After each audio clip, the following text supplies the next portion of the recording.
First-time investors at OCBC flocked to gold and silver last year, with 2 in 3 choosing precious metals as their first investment. The bank says its precious metals investor base grew 2.5 times year on year in 2025, as both metals hit record highs. Now, the number of investors under 40 also doubled from a year earlier. But OCBC and other wealth platforms warn against chasing hype. They say gold and silver work best as a diversification asset and not as core holdings. Noah Kong with more.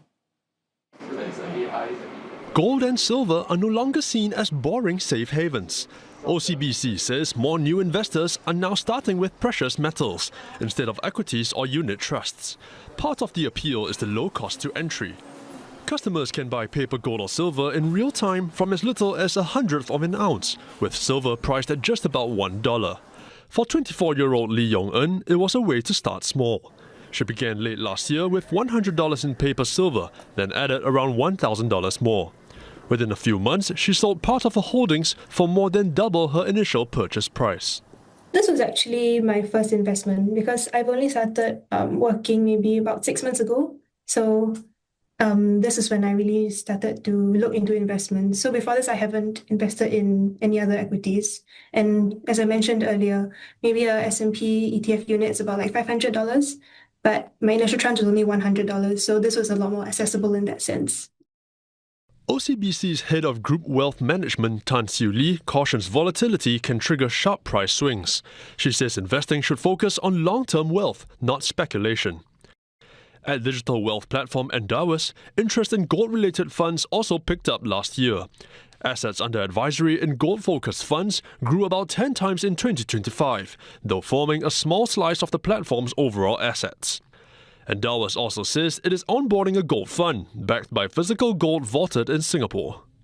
It's okay and sometimes even good to have gold and precious metals in your portfolio as a diversifier, but if you mistake a diversifier as a main core holding, oftentimes you have too much of an asset class that you don't understand very well, and then you can't really deal with the volatility. You want to have exposure in moderation and exposure that is right for your kind of goal setting and risk appetite.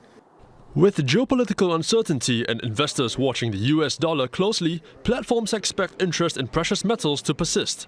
But they say the key is to keep allocations measured and stay focused on long-term goals.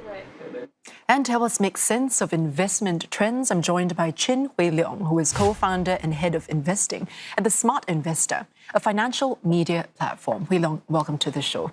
Now, as we've just heard, gold and silver are now the top starting point for many first-time investors at OCBC. And of course, the young people seem to be driving this. So what does that tell you about investor sentiment right now?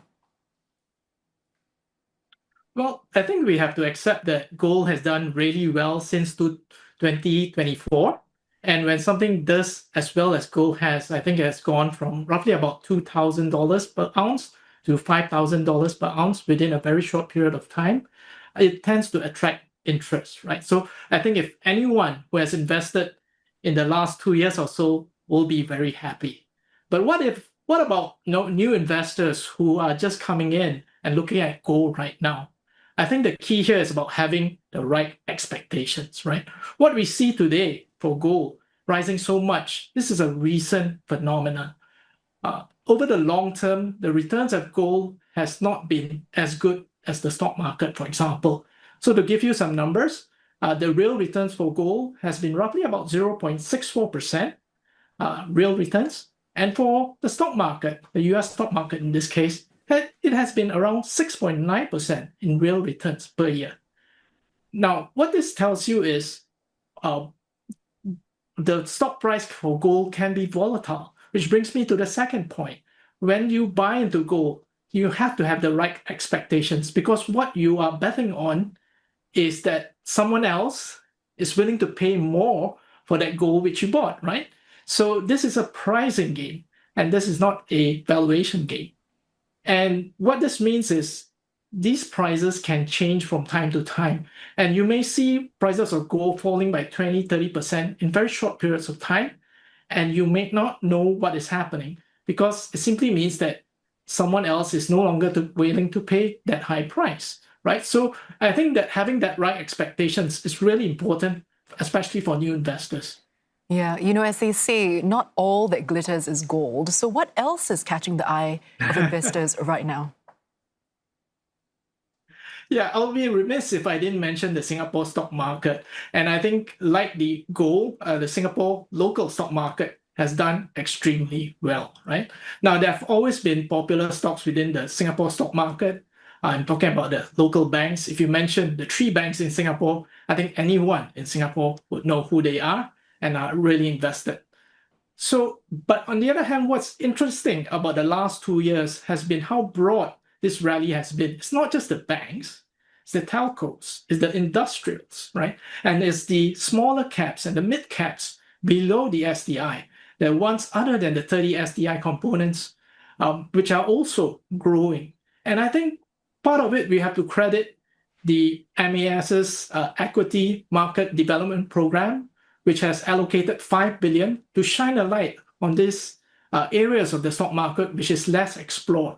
And recently it's been increased to 6.5 billion during the recent budget. And I think this certainly has played a part in keeping the stock market healthy and vibrant. Now, in your observation, what kind of returns are investors realistically hoping for these days? Do you think these expectations have shifted compared to, say, a few years ago, for example? So I think when you look at the stock market returns, you kind of have to zoom out first before you zoom back into today. When you zoom out and look at the stock market returns in the US for the last, for the very long term, it's roughly about 10% per year. So that should be your base expectation. That's the average. In the local stock market, it's closer to 8%. But I do want to say that over the last 10 years, it has been at around 10% per year. So pretty comparable to the US stock market as well. Now, the key word here is average, right?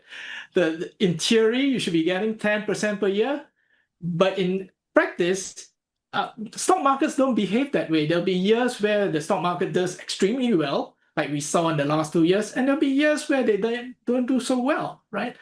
But the key here is really about your time in the market. And there's a very interesting report from DBS Research recently, which showed that if you had invested in any year since the year 2000 to 2011, any single one of those years, and if you held for 15 years, your range of annual returns would have been around 6% to 13%, which I think is a pretty good outcome, not looking at market timing and so on. So time in the market really plays a big part here.